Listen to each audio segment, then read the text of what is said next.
¿Alguien se acuerda de Robin Thicke? ¿Alguien se acuerda de Blurred Lines? Bueno, sí, seguramente los que tienen mi edad o incluso un poquito menos se acuerdan del éxito del verano de 2012 y el video que estaba en todas las pantallas en ese verano de 2012, que entonces era simplemente un video picante, pero que muy poco después se convirtió en uno de los videos más controversiales de la historia de esta forma artística. Blurred Lines suena a otro mundo. Y es que era otro mundo, un mundo en que era posible en que Robin Thicke, Pharrell Williams y T.I. aparecieran en un video musical que en su versión no clasificada, en su versión sin censura, pues los presentaba rodeado de mujeres que lo único que traían era una tanga. Bueno, y zapatos de tacón y tangas. Traían muchas modelos muy guapas que cubrían pues sus partes pudendas cargando ovejas que aparecían recostadas en el piso y les pasaban cochecitos de juguete por sobresálvase a la parte. Es decir, era un video, diré, con mucho sentido del humor. Era un video que buscaba ser divertido y que a algunos señoros tóxicos nos divirtió, pero que evidentemente sexualizaba a las mujeres como era habitual en aquella época. Digamos, era un video que no resultaba particularmente escandaloso en un primer momento y que solo hacia el final de la vida de esta canción empezó a ser objeto de parodias, incluidas parodias feministas, algunas también muy simpáticas, por cierto, que cuestionaban, digamos, no solo una estética que sexualizaba a las mujeres, sino algunas de las letras de la canción, incluyendo la frase "You know you want it", sabes que lo quieres. Y bueno, ahí se acusaba de tener casi, digamos, una apología de la violación por parte de Robin Thicke y de Pharrell Williams en esa canción. Sin embargo, el que Blurred Lines fuera vista como una canción tóxica y el video de Blurred Lines fuera visto como un video hipertóxico, tomó algún tiempo. Y hubo un punto de inflexión en la percepción pública de Robin Thicke que ahora pues es casi, diría, una suerte de paria de la industria musical.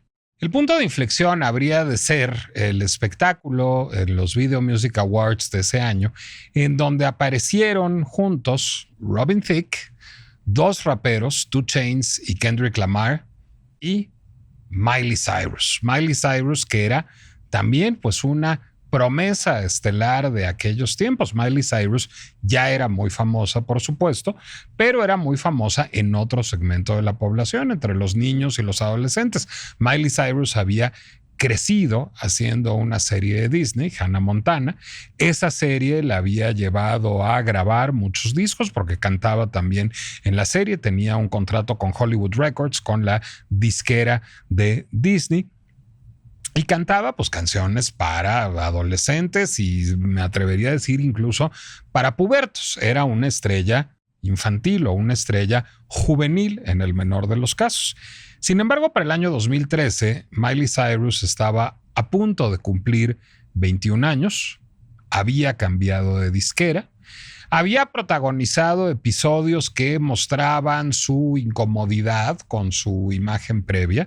Por ejemplo, había sido pues presentada lamiendo un pastel en forma de pene. Había grabado canciones más provocadoras. Había cambiado de disquera, estaba grabando ya con RCA, una disquera que pues no tenía un roster de artistas de Disney y estaba decidida a ser una estrella controversial a la manera de antecesoras suyas como Madonna o como Britney Spears o como Lady Gaga.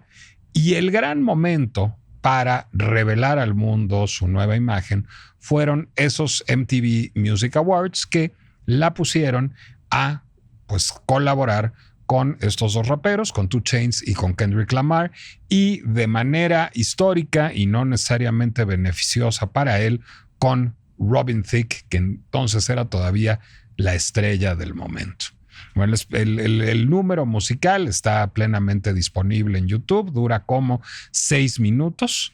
El número empieza con muchos osos de peluche, rosas y lilas, más bien culones, los osos de peluche, para ser franco, y esto no es un dato menor.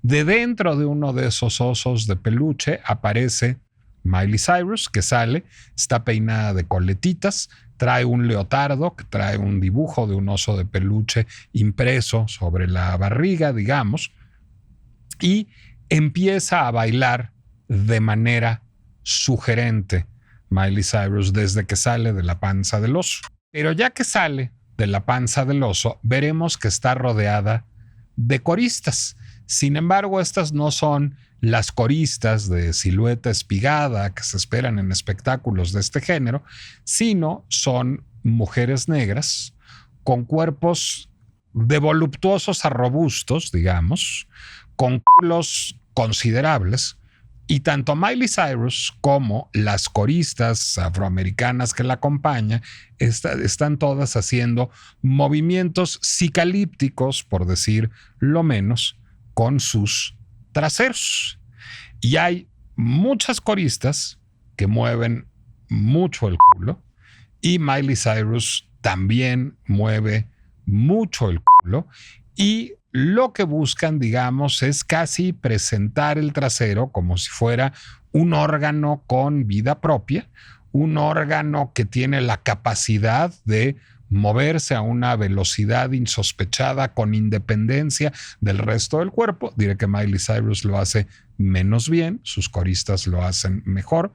En algún momento ella empieza a recorrer el escenario, le da incluso una nalgada, digamos, cariñosa a una mujer, ahí sí con un culo descomunal, y esa fue la noche en que el mundo supo que es el twerking, porque lo que estaban haciendo Miley Cyrus y sus voluptuosas coristas negras era twerking. Hizo más cosas esa noche Miley Cyrus. En algún momento se arrancó el leotardo con el osito y quedó en un bikini color carne.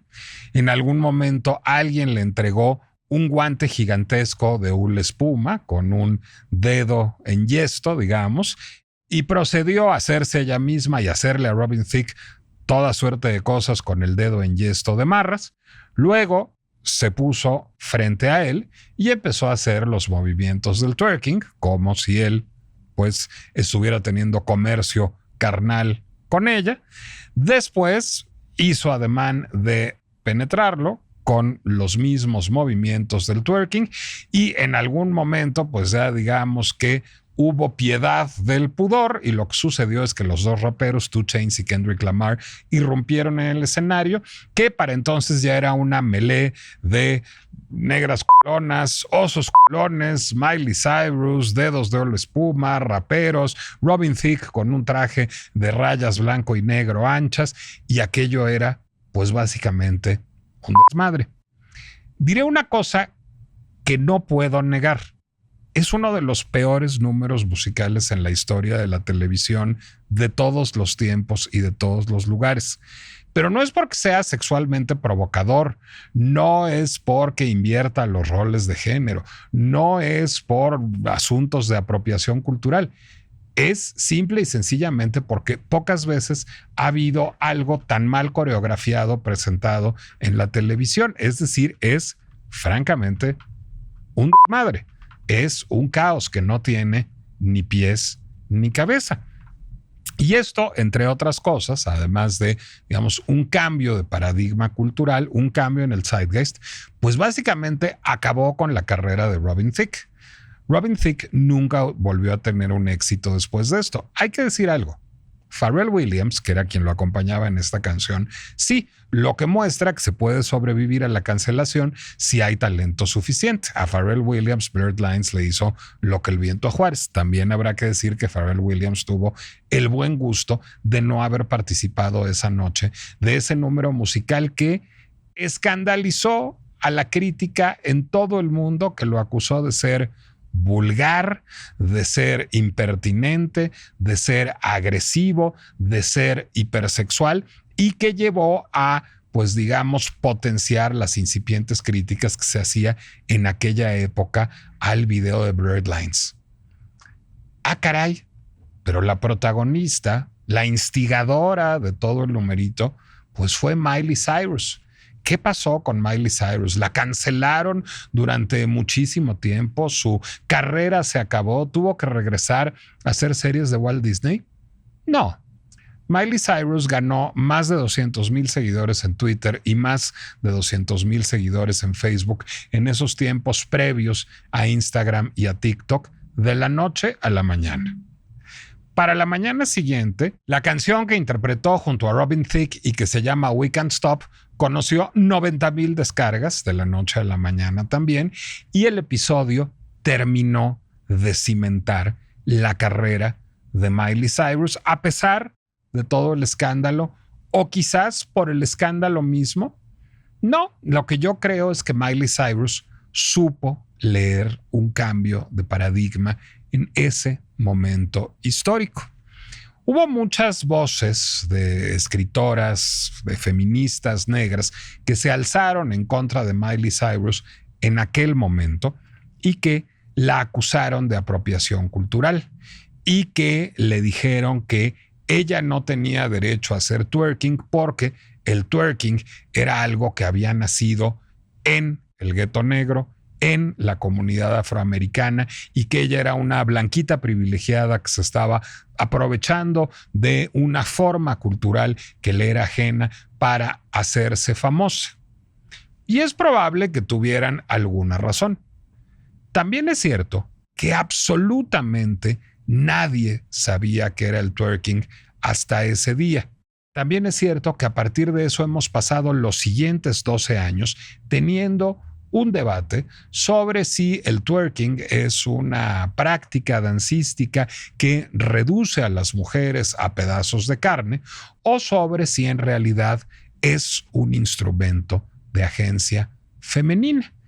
Y en ese debate estábamos cuando de pronto yo lo veo saldado, porque voy pasando por la calle y de pronto veo un cartel que anuncia un espectáculo a presentarse el próximo 14 y 15 de noviembre que se llama Prácticas de Culo.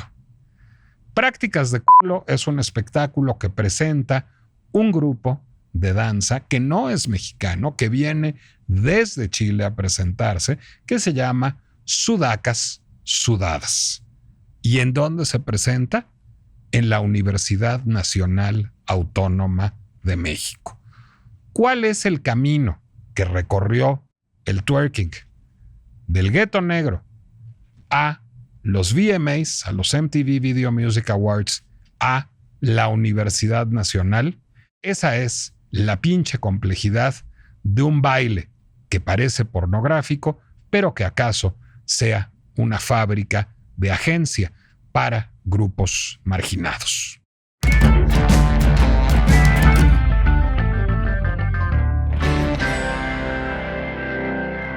Soy Nicolás Alvarado, me da mucho gusto darles la bienvenida a La Pinche Complejidad, el podcast de El Heraldo Podcast, en donde incluso mover el culo puede ser un asunto susceptible de la más pinchísima, de la más complejísima, incluso me atrevería yo a decir, de las complejidades. Pero a ver, mover el culo es un asunto que ha sido materia de reflexión desde hace muchísimos años, desde los años 20, porque a mediados de los años 20 llegaba a Francia una revista musical venida de Broadway, digamos, conformada por artistas que habían triunfado en varias revistas musicales en Broadway y luego el West End londinense, que habían hecho como un greatest hits de los números de jazz y de Charleston que habían presentado en Nueva York y en Londres para llegar a la capital francesa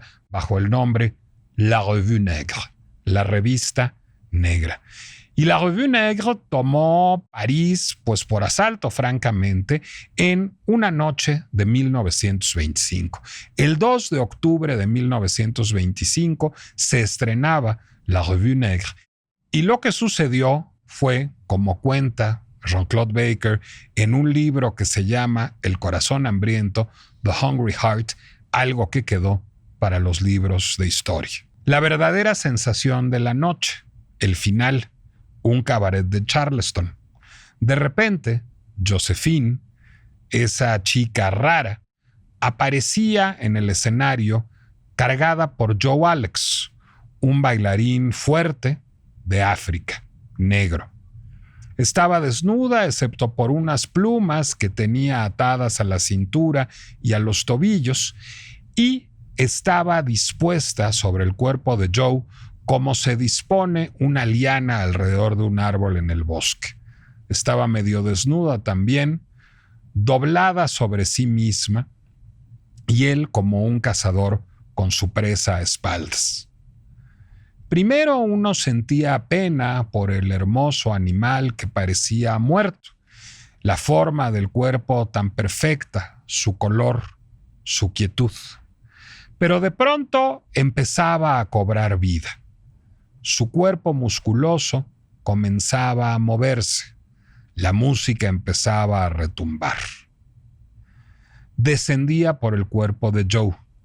Desvergonzada, parecía hacerle el amor enfrente de todo el mundo. Joe había comenzado a perseguir a Josephine desde que habían comenzado los ensayos enfrente de todo el mundo. Para Pierre de Régnier, esta danse de sauvage, esta danza de salvajes, era bárbara, desvergonzada, un regreso a las costumbres de épocas negras. Y les decía a sus lectores que Josephine lograba una declaración silente de amor con un simple movimiento hacia adelante de su estómago, con sus brazos alzados sobre su cabeza, con el tremor de todo su trasero. Así es como Josephine recordaría la ocasión. La primera vez que tuve que aparecer enfrente del público de París, tuve que ejecutar una danza más bien salvaje. Aparecí en el escenario y un frenesí se apoderó de mí. No veía nada, ni siquiera escuchaba la orquesta. Bailaba. Algunas personas en el público gritaban pidiendo más. Otros se levantaban, se envolvían en su indignación y en sus pieles y salían corriendo del teatro, murmurando que el jazz y los negros iban a destruir la civilización blanca. A Josephine no le importaba. De entrada, no entendía palabra de francés, así que no sabía qué estaban diciendo. Pero en segundo lugar, ella y Joe leían el ruido como una suerte de participación en su ritual, y eso daba energía adicional a su salvaje danza de apareamiento. Jean-Claude Baker es el hijo de Josephine Baker y The Hungry Heart, el corazón hambriento, es una biografía de su madre. ¿Quién fue Josephine Baker? Josephine Baker fue una bailarina, cantante y actriz estadounidense, nacida en St. Louis, Missouri, que emigró a Nueva York tan pronto pudo, que se hizo corista en revistas musicales en un Broadway segregado, es decir, en revistas musicales de negros, y que fue fichada por un empresario para irse a París con La Revue Negre, donde se volvió una estrella. Tan una estrella que después de triunfar en La Revue Negre con este baile que les describo, fue llamada para participar en las Folies Bergère. Las Folies Bergère son el music hall legendario, el teatro de revista legendario de París, en donde se presentaban las leyendas del teatro de revista francés, figuras como Maurice Chevalier, como Mistinguett, y las Folies Bergère invitaron a Josephine Baker a presentarse ahí. Y a partir de eso no se sabe si fue idea propia o si lo concibió en complicidad con el diseñador de moda Paul Poiret o con el escritor y cineasta Jean Cocteau, pero el asunto es que para su debut en las Folies Bergère, a Josephine Baker se le ocurrió presentarse sin mayor atavío que un collar y una ristra de plátanos. La imagen es una de las imágenes más famosas del siglo XX. Josephine Baker con el torso desnudo, con un collar de cuentas y con una falda hecha de una serie de pencas de plátanos, con una ristra de plátanos por falda. El número musical, cuya resumen leí, no está disponible, no fue filmado en aquel momento, pero la danza de los plátanos en las Folies Bergère sí fue filmada en su momento, o cuando menos una porción de ella. Si ustedes buscan Josephine Baker Banana Dance en YouTube, van a encontrar a Josephine Baker bailando ataviada con su ristra de plátanos. Y si ven el número, van a sentir que están viendo una forma temprana de twerking. Hacia el final de la grabación, al final de la filmación, la coreografía parece derivar a pasos que ya no resultan reconocibles como pasos de Charleston. Pero al principio, lo que está haciendo Josephine Baker es mantener el cuerpo incólume mientras agita las nalgas con movimientos muy precisos a toda velocidad. Es decir, lo que está es tuerqueando. ¿Cómo así? ¿Cómo es posible que alguien estuviera haciendo twerking en los años 20 en París? Bueno, porque el twerking no es un baile ni realmente estadounidense ni realmente contemporáneo.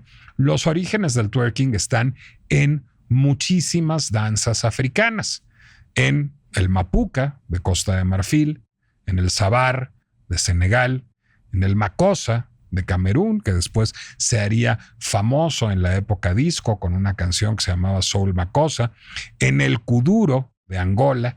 Es decir, hay muchas danzas africanas que se remontan a siglos atrás que tienen estos movimientos muy sexuales de mover las nalgas con independencia del resto del cuerpo, con patrones que, seamos francos, pues se asemejan bastante a los del coito, pues digamos cuando menos el de personas que son muy buenas para mover el cuerpo en dichas circunstancias.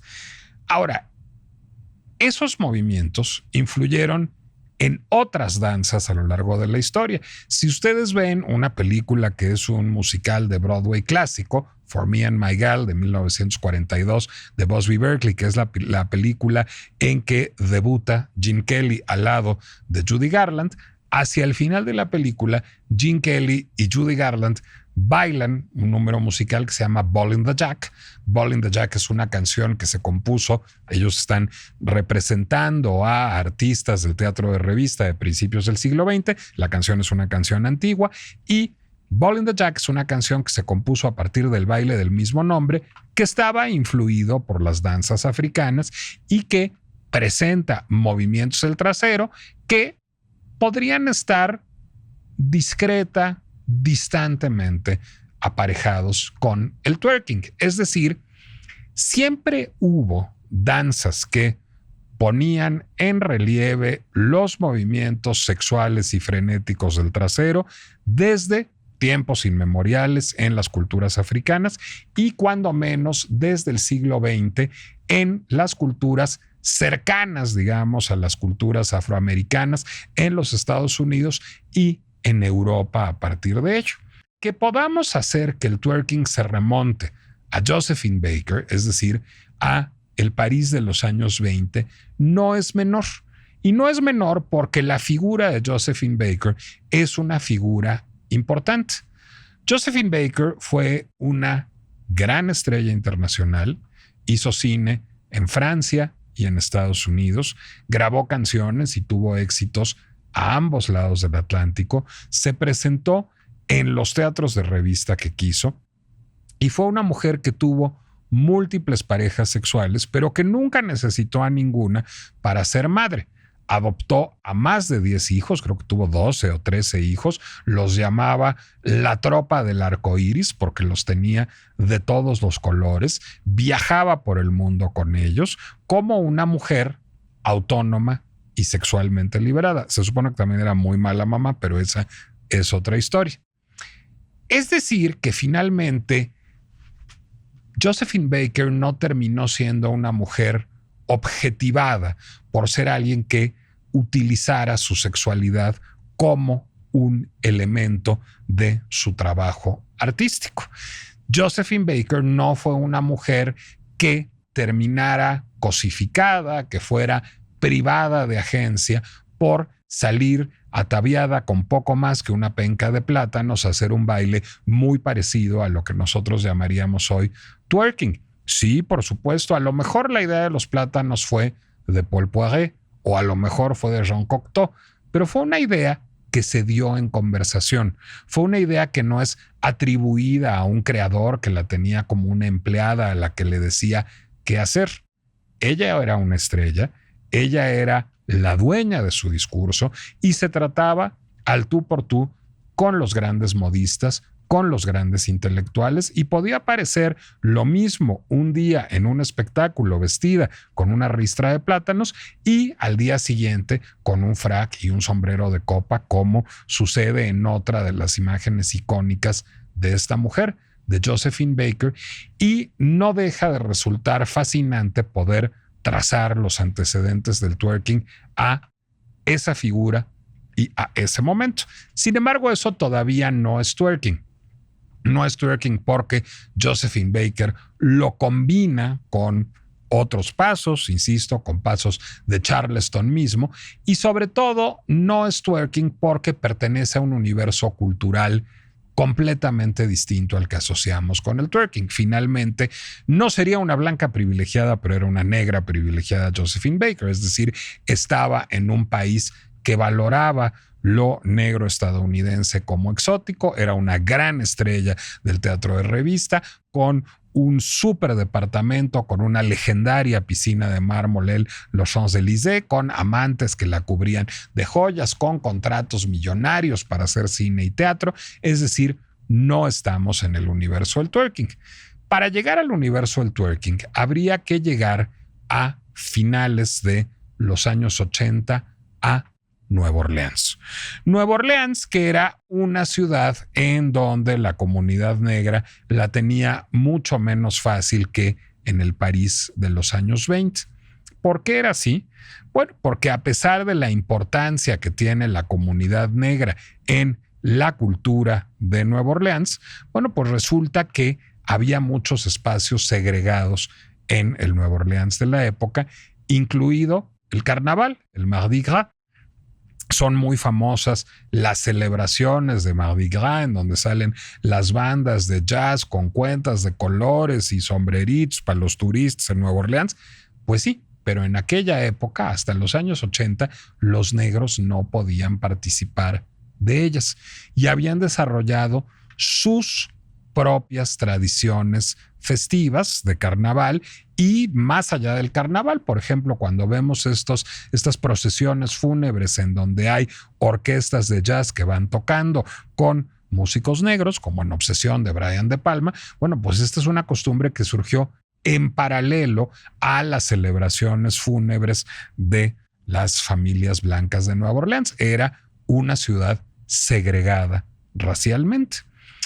Y curiosamente empezaron a tener encuentros inesperados la cultura del hip hop que empezaba a desarrollarse, que venía de otras ciudades, que venía de Nueva York, que venía de Filadelfia, que venía de Puerto Rico, que venía de Atlanta, con la cultura del jazz y con la cultura carnavalesca del Mardi Gras propia de Nueva Orleans.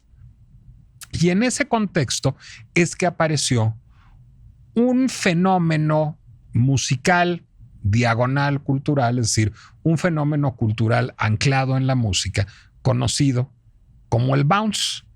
Empezó a haber músicos que empezaron a trabajar con estilos musicales que abrevaban de los cantos rituales del carnaval, del Mardi Gras, y lo combinaban con música de hip hop, con scratching de tornamesas, con beats de hip hop y con este patrón de call and response, de llamado y respuesta, que involucra la participación del público y que genera ambientes extraordinariamente festivos. Y esto era música de los guetos negros de Nueva Orleans, y fue justamente en ese contexto, en los guetos negros de Nueva Orleans, que surgió el twerking. Twerking, twerk, to work, trabajar. Surge de la consigna work it, baby. Surge de la consigna trabájalas. Surge de la consigna que significa mueve el culo. Es decir, finalmente, to work era estar moviendo las nalgas al ritmo necesario para estar siguiendo los beats de hip hop de la música, y era parte de un reclamo de agencia de minorías no solo femeninas, sino queer del Nueva Orleans de esa época. Es decir, justamente la cultura bounce tenía muchos vasos comunicantes con las culturas de la diversidad sexual en el Nueva Orleans de la época, y el twerk es algo que surgiría en comunidades femeninas, pero también en comunidades drag. Hay una escena drag muy importante en Nueva Orleans, y el twerking estaría estrechamente ligado con figuras de la escena drag de Nueva Orleans de aquella época, en una esfera que se construía por oposición al mainstream, por oposición a la respetabilidad. Es decir, finalmente el mensaje de la subcultura bounce y del twerk como parte de la subcultura bounce era: si no nos van a aceptar, si no nos van a permitir participar del mainstream cultural, vamos a hacer nuestra propia cultura, nuestra propia música, nuestra propia danza desde la irrespetabilidad. Y a partir de ahí es que fue acuñado un término que a la fecha es controversial, pero que es consustancial a esta escena, que es el término ratchet. Ratchet, escrito R-A-T-C-H-E-D, pero que es en realidad una corrupción de wretched, es decir, desgraciado, en términos de esta desgraciada muchacha o este desgraciado muchacho, es decir, esta persona que no es respetable, que es marginal, que es mal portado, que no se ciñe a las reglas y a los usos y costumbres. Y ratchet, que nace como un término derogatorio, se convierte muy pronto en un término para reclamar agencia.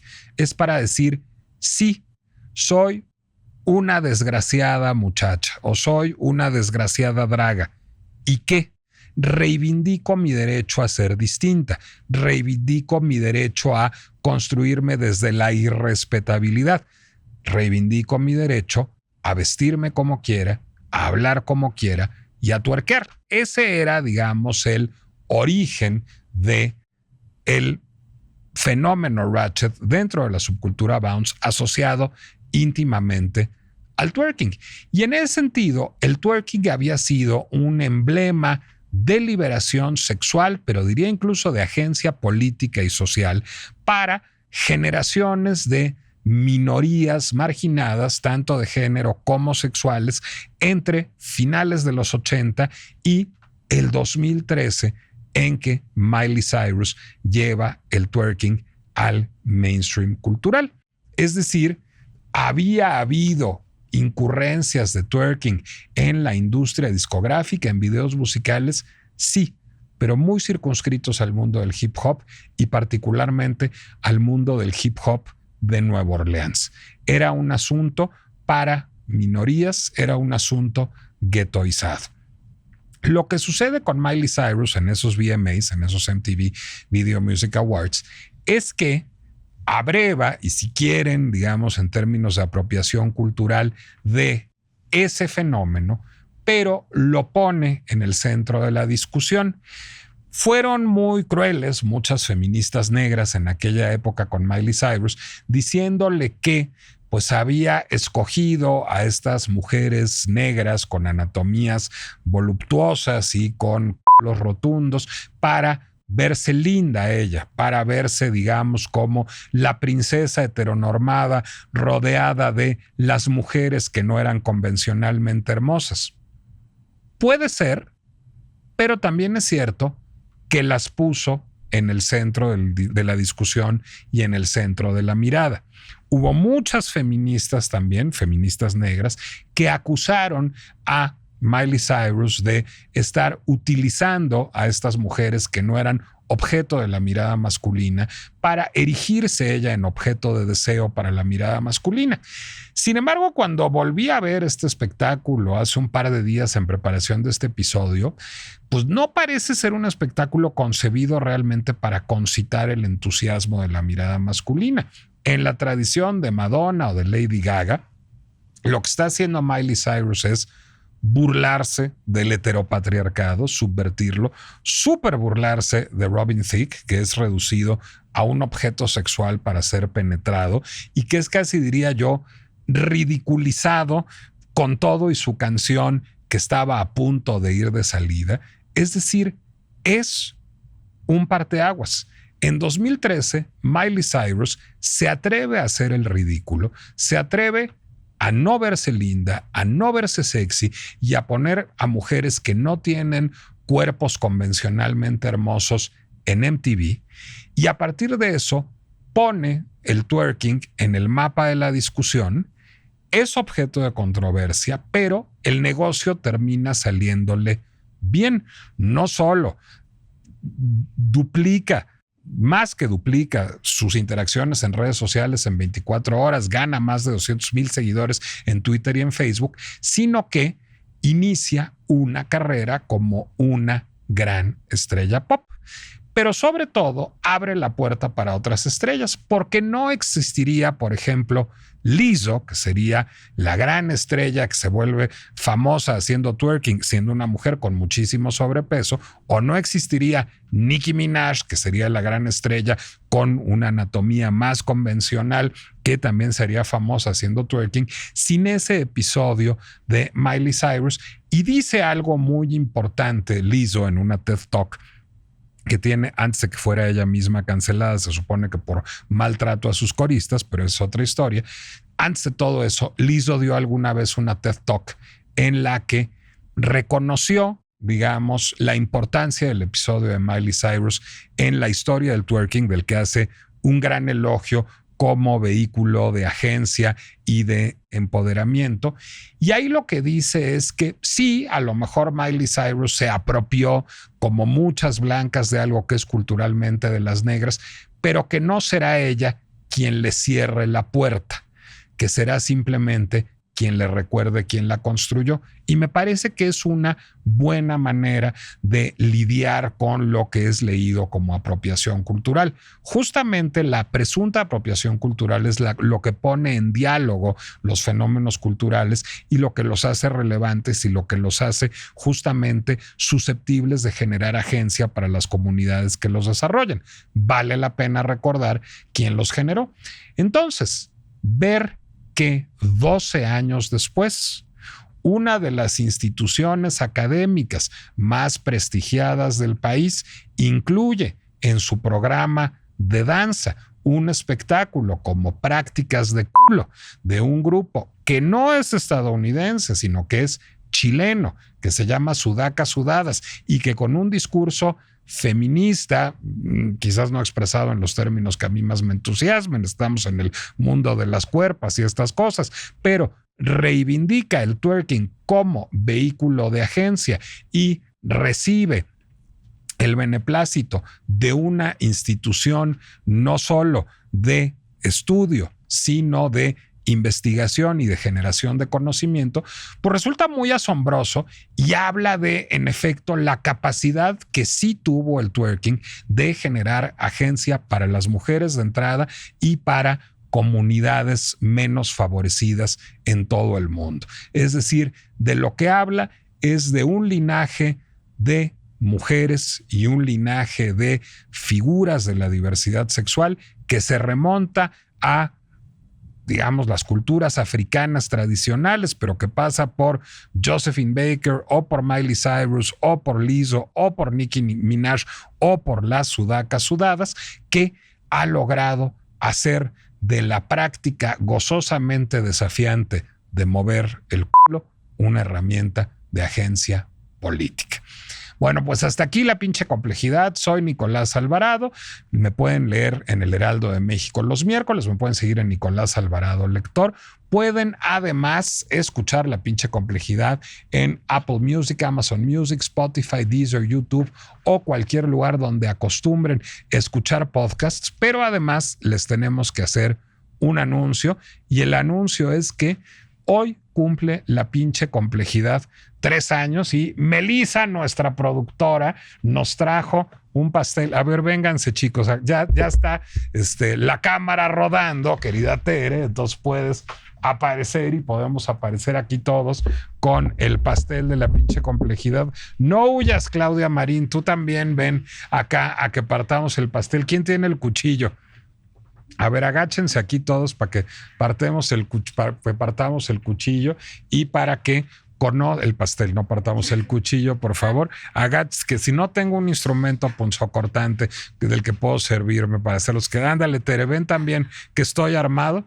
Muchísimas gracias a ustedes por estos 3 años, a nombre de mis compañeros, de Tere, de Melissa, de Rodrigo, de Fede, que no está por acá, de Claudia, a nombre de Heraldo Media Group. Gracias por 3 años de la pinche complejidad.